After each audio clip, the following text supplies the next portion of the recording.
Welcome back to my channel study smart from home. हम लोग GST पढ़ रहे थे, इंट्रोडक्शन पार्ट ख़त्म हो गया था। आज हम लोग स्टार्ट करेंगे अपना टेक्स्ट बुक का टॉपिक। ठीक है, तो हम लोग ने देखा था जीएसटी किस पे लगता है, गुड्स एंड सर्विसेज पे। ठीक है, तो जीएसटी लगने के लिए पहला कंडीशन क्या होना चाहिए कि वो गुड्स या फिर सर्विस होना चाहिए। ठीक है, गुड्स या फिर सर्विस होगा कोई चीज़ आइदर गुड्स होगा और सर्विस होगा, तभी उस पर जीएसटी लगेगा। तो हमें पहले पता होना चाहिए कि क्या गुड्स हैं एंड क्या सर्विसेज हैं। ठीक है, तो आज हम पहले देखेंगे कि गुड्स क्या होता है एंड सर्विसेज क्या होता है। ठीक है, section 2 subsection 52 of CGST act. ठीक है, हम जो भी पढ़ रहे हैं सीजीएसटी एक्ट पढ़ रहे हैं, जहाँ दूसरा एक्ट आएगा वहाँ मैं आपको स्पेसिफिकली मेंशन कर दूंगी। ठीक है, सेक्शन 2 सबसेक्शन 52 बोलता है every kind of movable property, ठीक है, other than money and securities. ठीक है, other than money and securities.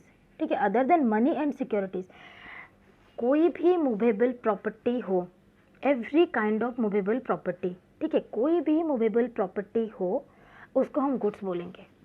ठीक है, क्या क्या दो चीज़ छोड़ा, मनी एंड सिक्योरिटी। ठीक है, मनी एंड सिक्योरिटी को छोड़ के बाकी जो भी मूवेबल प्रॉपर्टी है उसको गुड्स बोला जाएगा। दैट मीन्स वो इमूवेबल नहीं होना चाहिए। ठीक है, इसका मतलब क्या हुआ, कोई भी मूवेबल प्रॉपर्टी का मतलब होता है कि वो इमूवेबल नहीं होना चाहिए। इमूवेबल क्या होता है, उसका एक जनरल डेफिनेशन होता है। जनरल डेफिनेशन के हिसाब से क्या होता है, आपका लैंड हो गया, बिल्डिंग हो गया, ठीक है, benefits arise out of land, मतलब आप लैंड का डेवलपमेंट राइट किसी को दे रहे हैं। ठीक है, या फिर things which are permanently attach to earth है। ठीक है, अभी एक ट्री है। ठीक है, ट्री क्या है, अटैच्ड है अर्थ में, एकदम अटैच्ड होके, तो वो इमूवेबल है।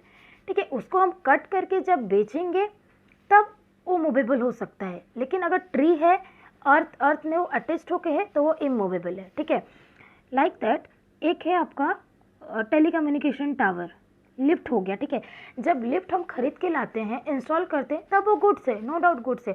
बट जब वो हमारे बिल्डिंग में इंस्टॉल हो गया, फिक्स्ड हो गया परमानेंटली, तब हो जाएगा वो इमूवेबल। ठीक है, टेलीकम्युनिकेशन टावर है, जब लाए गुड्स था, मूवेबल था, जब उसको फिक्स कर दिया गया अर्थ में तो दैट बिकम्स इमूवेबल, तब वो इमूवेबल हो जाएगा।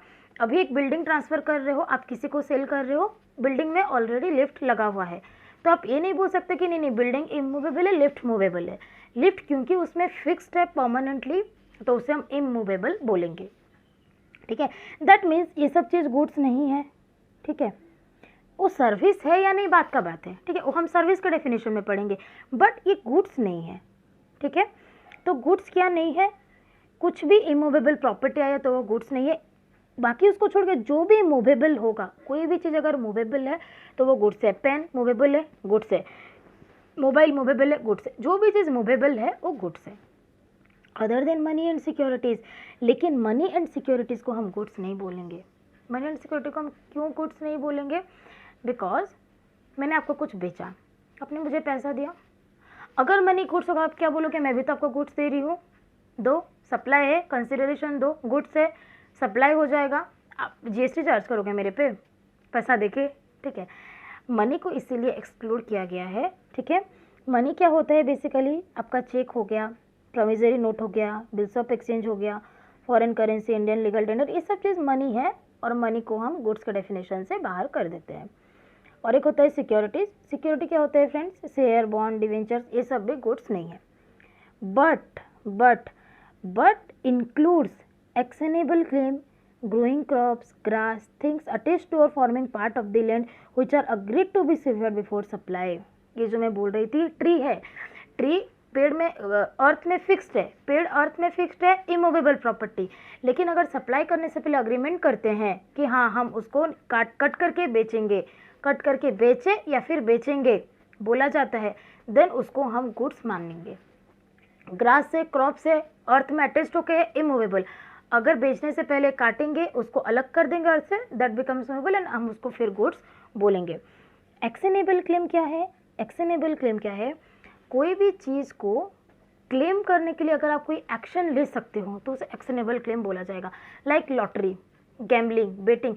आप आज एक लॉटरी टिकट खरीदे, ठीक है, कल आपका लॉटरी लगेगा नहीं लगेगा बात का बात है, ठीक है, लेकिन अगर लगता है तो आपके पास आप उसे क्लेम कर सकते हो, एक्शन ले सकते हो क्लेम करने के लिए, उस चीज़ को बोला जाता है actionable claim. And actionable claim is also falls under the definition of goods, उसको भी गुड्स माना जाएगा, ठीक है।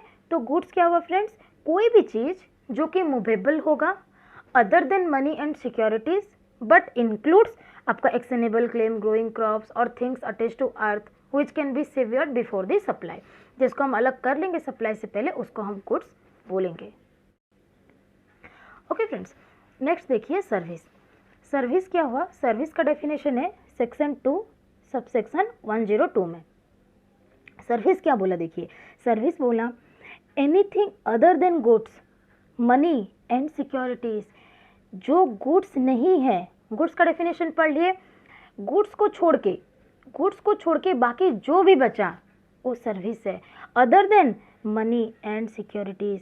माय फ्रेंड्स, मतलब मनी एंड सिक्योरिटीज गुड्स के डेफिनेशन से भी बाहर हो गए एंड सर्विस के डेफिनेशन से भी बाहर हो गए, ठीक है। Money and securities neither goods है नॉर सर्विसेज है, मतलब ये जीएसटी में ही फॉल नहीं करेगा। जीएसटी किस पे लगेगा फ्रेंड्स, जीएसटी उस पे लगेगा ना जो आइदर गुड्स होगा और सर्विस होगा।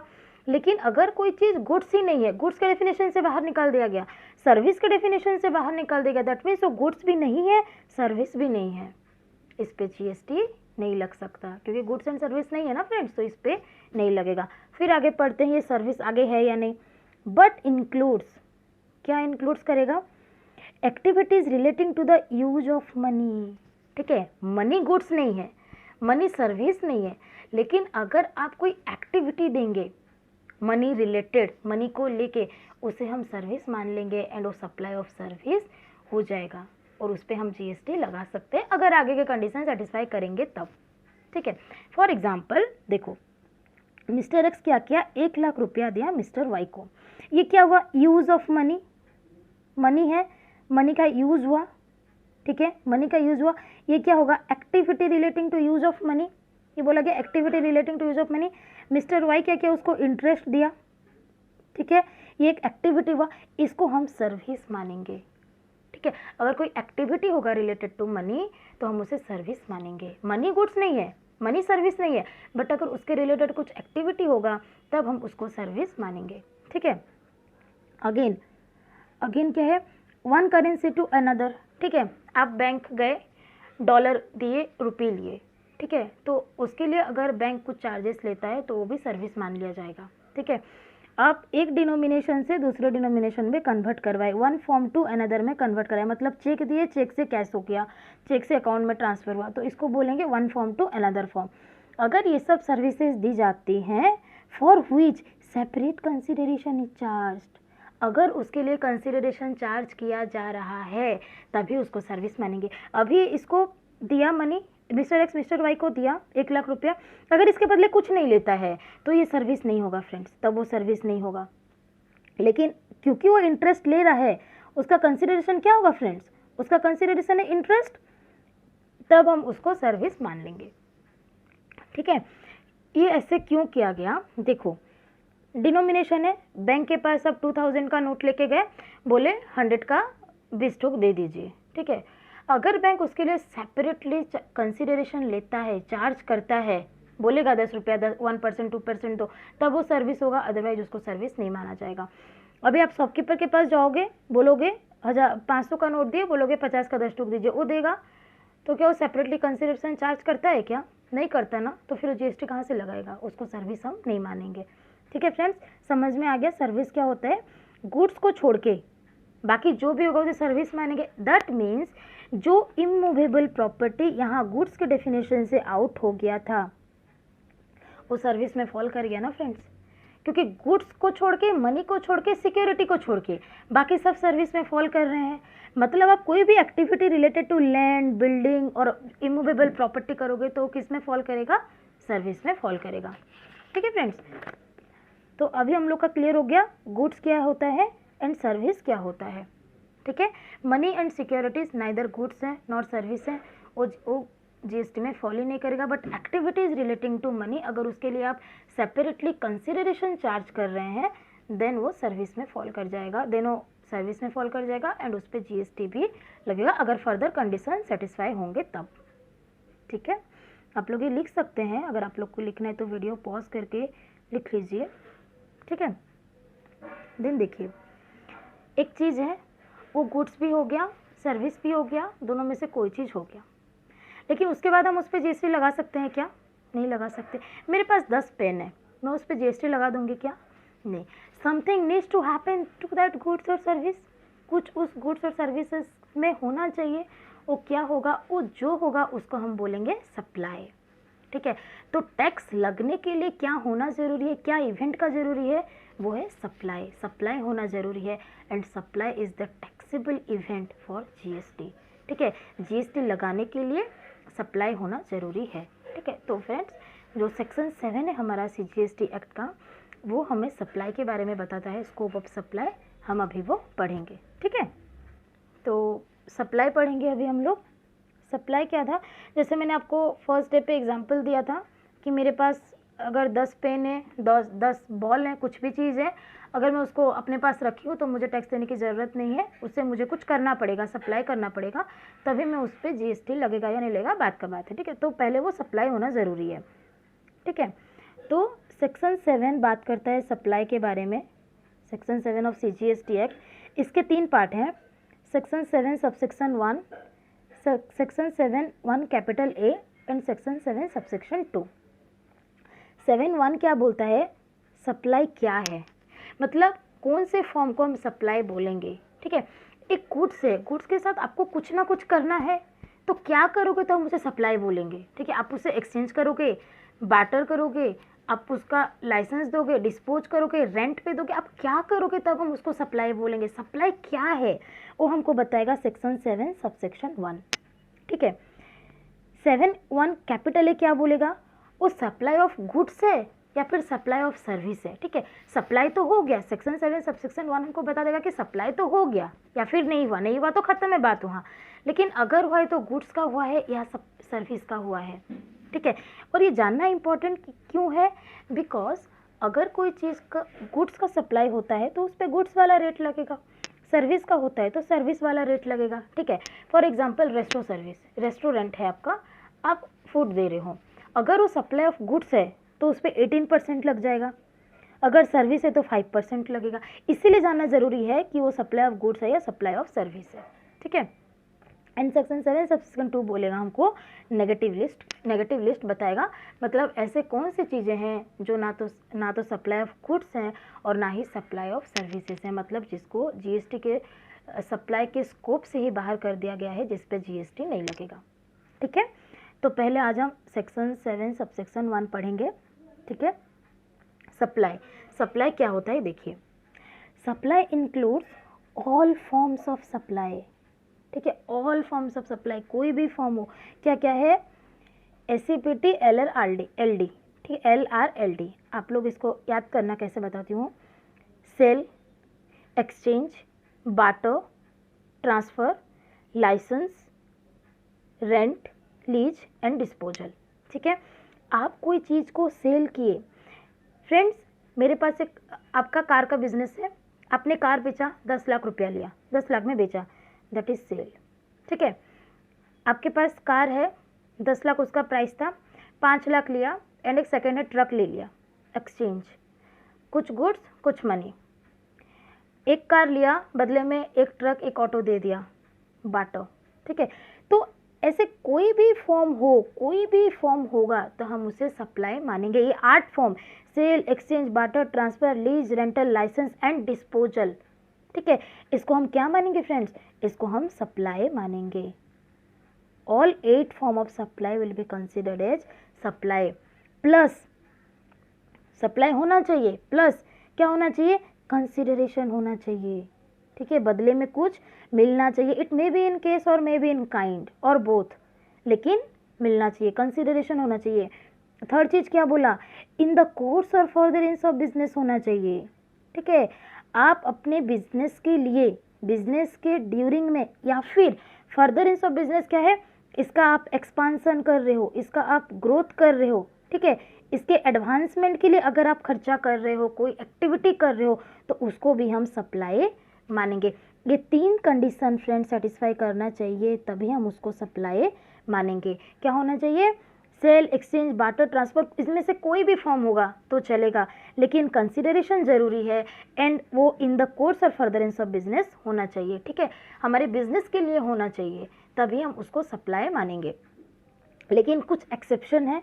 ठीक है, क्या है देखिए, इन the course or furtherance of business होना चाहिए एवरीथिंग एक्सेप्ट वन। ठीक है, अगर कोई सर्विस इंपोर्ट कर रहे हो, आप अगर सर्विस इंपोर्ट कर रहे हो, ठीक है, कंसिडरेशन दे रहे हो, 2 एलिमेंट हो गया। ठीक है, ये हो गया सप्लाई, ऑल फॉर्म, कोई भी फॉर्म, कंसिडरेशन आ गया, लेकिन इन the course or furtherance of business नहीं है, आप अपने पर्सनल पर्पस के लिए इंपोर्ट कर रहे हैं, तब भी इसको सप्लाई माना जाएगा एंड इस पे जीएसटी लगेगा। ठीक है, एंड ऐसे क्यों होता है फ्रेंड्स? बिकॉज देखिए, आपने अपने घर के इंटीरियर के लिए कोई सर्विस लिया आउटसाइड ऑफ इंडिया, वो आया, सर्विस दिया, चला भी गया। ठीक है, अब फॉरेनर तो आके अपना बिजनेस कर गया ना फ्रेंड्स, वो तो आके कर गया, तो गवर्नमेंट बोलेगा आप अपने पर्सनल के लिए लो या बिजनेस के लिए लो, लेकिन बाहर वाला आके इंडिया में तो बिजनेस करके चला गया, तो आपको जीएसटी लगेगा, आपको उससे जीएसटी लेना भी पड़ेगा एंड आरसीएम बेसिस पे टैक्स भी देना पड़ेगा। रिवर्स चार्ज, अभी फॉरवर्ड चार्ज क्या होता है, रिवर्स चार्ज क्या होता है, हम बाद में पढ़ेंगे, मैं इतना डिटेल में अभी नहीं जा सकती। ठीक है, तो यहाँ पे रिवर्स चार्ज में टैक्स लगता है एंड आपको जीएसटी लग जाएगा। ठीक है, तो ये एक्सेप्शन हुआ course or furtherance of business का। एंड एक एक्सेप्शन है आपका कंसिडरेशन का। ठीक है, बिना कंसिडरेशन का सप्लाई नहीं मानेंगे, नो कंसिडरेशन नो सप्लाई। लेकिन शेड्यूल 1 में कुछ एक्टिविटीज़ हैं, 4 एक्टिविटीज़ ऐसे हैं जिसको बिना कंसिडरेशन का भी अगर आप करोगे तो उसको सप्लाई मान लिया जाता है। ए क्या बोलता है, सेक्शन 7(1) का ए बोलता है कि ऑल फॉर्म ऑफ सप्लाई जो जिसमें कंसिडरेशन है एंड जो इन the course or furtherance of business है उसको हम सप्लाई मानेंगे। 7(1) में एक्सक्लूड कर दिया कि अगर आप सर्विस इंपोर्ट कर रहे हो, कंसिडरेशन भी है, लेकिन पर्सनल पर्पस या फिर बिजनेस पर्पस किसी के लिए भी हो, इन the course or furtherance of business नहीं भी होगा तो भी हम उसको सप्लाई मानेंगे। एंड 7(1) में बोल दिया कि अगर कोई चीज़ है, कोई एक्टिविटी है जो शेड्यूल 1 में स्पेसिफाई है, ठीक है, जिसको हम बोलते हैं फ्री सप्लाई, बिना कंसिडरेशन का भी होगा तब भी हम उसको सप्लाई मानेंगे। ओके फ्रेंड्स, क्लियर है, समझ में आ रहा है? देखिए अभी शेड्यूल 1 में क्या क्या एक्टिविटीज़ हैं देखेंगे। शेड्यूल 1 में क्या क्या एक्टिविटीज़ हैं फ्री सप्लाई। ठीक है, देखो शेड्यूल 1 में 4 एक्टिविटीज़ है। क्या है? पहला, permanent transfer of business assets on which RTC availed. ये बहुत इंपॉर्टेंट है। देखो आपने एक बिजनेस है, मिस्टर एक्स का एक बिजनेस है, उसका बिजनेस है, उसने एक लैपटॉप खरीदा अपने बिजनेस के लिए खरीदा, रजिस्टर्ड पर्सन है, आईटीसी ले सकता है, इनपुट टैक्स क्रेडिट। अगर ये 50,000 में खरीदा लैपटॉप, सपोज 5,000 टैक्स है तो 5,000 का ही आईटीसी ले लिया। गवर्नमेंट हमको आईटीसी क्यों देता है फ्रेंड्स? इसीलिए देता है ताकि आप बिजनेस को बढ़ाओ, ठीक है, फर्दर सेल करो, उस पर जीएसटी लेगा, गवर्नमेंट का रेवेन्यू बढ़ेगा, इसीलिए वो आपको ये सब चीज़ का क्रेडिट दे देता है कि आप ले लीजिए क्रेडिट, यहाँ पे जब आप देंगे तो गवर्नमेंट का रेवेन्यू बढ़ेगा। ये किया क्या चैरिटेबल ट्रस्ट में दे दिया, ये लैपटॉप किया और चैरिटेबल ट्रस्ट में दे दिया। गवर्नमेंट का तो नुकसान हो गया ना बाबा। आप जाओगे, आप आईटीसी ले लिए, जाके चैरिटी में डाल दिए। गवर्नमेंट तो सोच रहा था आप बिजनेस को बढ़ाओगे, सेल होगा तो उसको टैक्स मिलेगा, अब तो जाके चैरिटी में दे दिया। तो गवर्नमेंट बोला ठीक है बेटा, कोई बात नहीं, आप इसको चैरिटी में दे दो, हम इसको सप्लाई मान लेंगे। इवन इफ वहाँ कंसिडरेशन नहीं है, आपने फ्री में दे दिया, किसी को गिफ्ट कर दिया, लेकिन हम उसको सप्लाई मानेंगे एंड आपको उस पर जीएसटी देना पड़ेगा। बट द कंडीशन इज कि आप आईटीसी अवेल किया होना चाहिए। अगर आप इस पर आईटीसी नहीं लिए हो तो इट्स फाइन, गवर्नमेंट को अपना टैक्स मिल चुका है तो उसको कोई प्रॉब्लम नहीं है, उसको हम सप्लाई नहीं मानेंगे। लेकिन अगर आईटीसी लिए हो, परमानेंटली ट्रांसफ़र कर दे रहे हो, डिस्पोज ऑफ कर रहे हो, तो उसको हम सप्लाई मानेंगे। ठीक है, क्लियर है पहला। दूसरा वाला क्या है देखो, सप्लाई बिटवीन आरपीडीपी, रिलेटेड पर्सन और डिस्टिंक्ट पर्सन। ठीक है, इसका थोड़ा डेफिनेशन में जाना पड़ेगा, बहुत डिटेल में नहीं जाऊंगी, आप टेक्स्ट बुक से पढ़ लीजिए, बट ओवरऑल मैं बता देती हूँ। ठीक है, रिलेटेड पर्सन क्या होते हैं? एम्प्लॉयर एम्प्लॉई एक दूसरे के रिलेटेड है, partner of the same business related होते हैं, ऑफिसर और director of one another business. मैं आपके ऑफिस में ऑफिसर हूँ, आप या फिर डायरेक्टर हो, आप मेरे बिजनेस में ऑफिसर या डायरेक्टर हैं, देन हम रिलेटेड हो जाएंगे। Third person hold 25% share in both. इसका मतलब होता है ए बी सी तीन A limited, B limited, C limited है। ए बी लिमिटेड में 25% होल्ड कर रहा है, सी और सी लिमिटेड में भी 25% होल्ड कर रहा है। ए बी लिमिटेड में भी 25% होल्ड कर रहा है, सी लिमिटेड में भी 25% होल्ड कर रहा है। Then B and C limited related हो जाएंगे, ठीक है ना बेटा। ए हो गया थर्ड पर्सन, बी और सी में 25-25 होल्ड कर रहा है, तो बी और सी रिलेटेड हो जाएंगे, ठीक है। One hold voting rights in another. A limited B limited में 51% ज़्यादा शेयर होल्ड कर रहा है, वोटिंग राइट आ गया, होल्डिंग सब्सिडियरी रिलेटेड हो जाएंगे। बोथ कंट्रोल बाय थर्ड, एक थर्ड पर्सन है ए लिमिटेड, बी को भी कंट्रोल कर रहा है, सी को भी कंट्रोल कर रहा है, तो बी और सी भी रिलेटेड हो जाएंगे, ठीक है। Then members of the same family, ठीक है। फैमिली के मेंबर्स कौन है? अगर स्पाउस या चिल्ड्रन है, एस सी, स्पाउस और चिल्ड्रन है, मैं हूँ, मेरे स्पाउस और मेरे चिल्ड्रन ऑलवेज मेरे रिलेटेड पर्सन रहेंगे, ऑलवेज, वेदर डिपेंडेंट और नॉट डिपेंडेंट। लेकिन PGBS, parents, grand parents, brothers and sister, अगर ये डिपेंडेंट है तभी इनको फैमिली माना जाएगा और तभी उनको रिलेटेड पर्सन माना जाएगा, सॉरी, ठीक है। ये हो गया आपका रिलेटेड पर्सन, ठीक है। फिर है डिस्टिंक्ट पर्सन। डिस्टिंक्ट पर्सन क्या है फ्रेंड्स? देखिए, मैं उड़ीसा से हूँ, मेरा 2 कोचिंग सेंटर है उड़ीसा में, 1, 2। रजिस्ट्रेशन तो नहीं पढ़े हैं अभी तक हम लोग, लेकिन रजिस्ट्रेशन क्या है, with in the same state आप लोग के पास ऑप्शन है कि आप सिंगल रजिस्ट्रेशन ले सकते हैं डिफरेंट प्लेस ऑफ बिजनेस के लिए। लेकिन अगर डिफरेंट स्टेट होता है तो आपको अलग अलग रजिस्ट्रेशन कंपलसरी है, ये ऑप्शन है, आप मल्टीपल भी ले सकते हैं, सिंगल भी ले सकते हैं।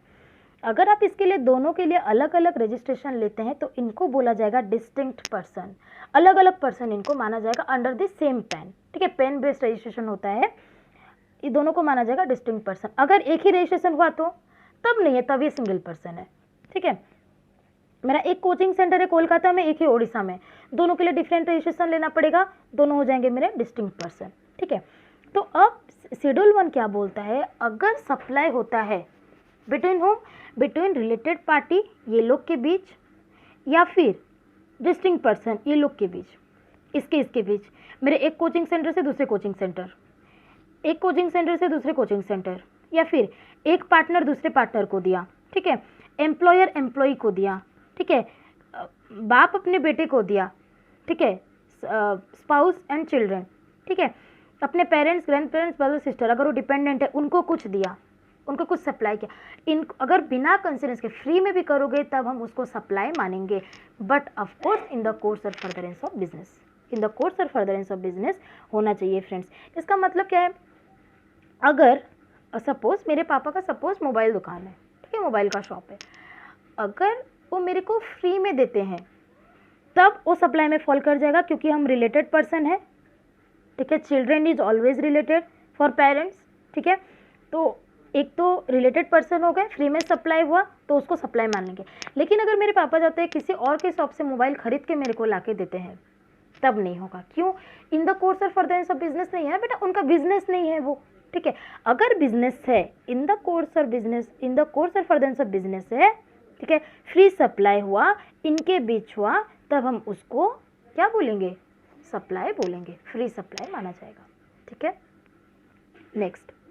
नेक्स्ट बोला गया import of service from RPDP in the course or furtherance of business without consideration, ठीक है।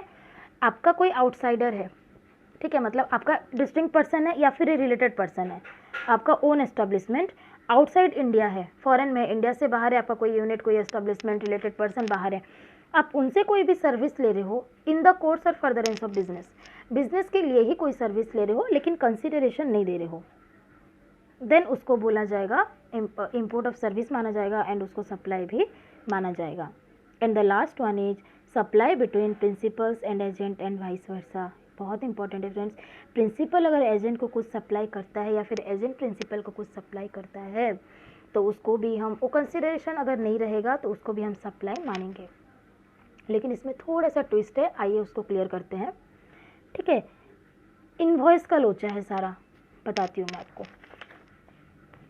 देखिए फ्रेंड्स, प्रिंसिपल सप्लाई कर रहा है एजेंट को, ठीक है, principal send goods to agent, ठीक है, एजेंट क्या किया, गुड्स को स्टोर किया एंड देन अपने कस्टमर को बेच रहा है, ठीक है, XYZ अपने कस्टमर को बेच रहा है। ये जब बेच रहा है ना फ्रेंड्स, ये क्या कर रहा है, इनवॉइस रेज कर रहा है प्रिंसिपल के नाम पे, या फिर ये इसको सेल कर रहा है एंड प्रिंसिपल क्या कर रहा है, डायरेक्टली कस्टमर को इनवॉइस रेज कर रहा है अपने नाम पे। प्रिंसिपल किसके नाम पे इनवॉइस हो रहा है, दैट इज इंपॉर्टेंट, ठीक है। प्रिंसिपल के नाम पे अगर इनवॉइस हुआ, आइदर प्रिंसिपल इनवॉइस क्रिएट किया या फिर एजेंट किया, ठीक है। अगर प्रिंसिपल के नाम पे इनवॉइस क्रिएट हो रहा है, देन प्रिंसिपल एजेंट को जो गुड्स सप्लाई किया है ना फ्रेंड्स, इसको हम सप्लाई नहीं मानेंगे। हाँ, एजेंट जो कर रहा है कस्टमर को ये सप्लाई है, ऑफ कोर्स सप्लाई है, एजेंट को रजिस्ट्रेशन भी लेनी पड़ेगी अगर उसका टर्नओवर लिमिट एक्सीड करेगा 20 लाख, 10 लाख और 40 लाख जो भी अगर एक्सीड करेगा तो उसको रजिस्ट्रेशन भी लेना पड़ेगा, टैक्स भी देने पड़ेंगे, ये सप्लाई है, ऑफ कोर्स है।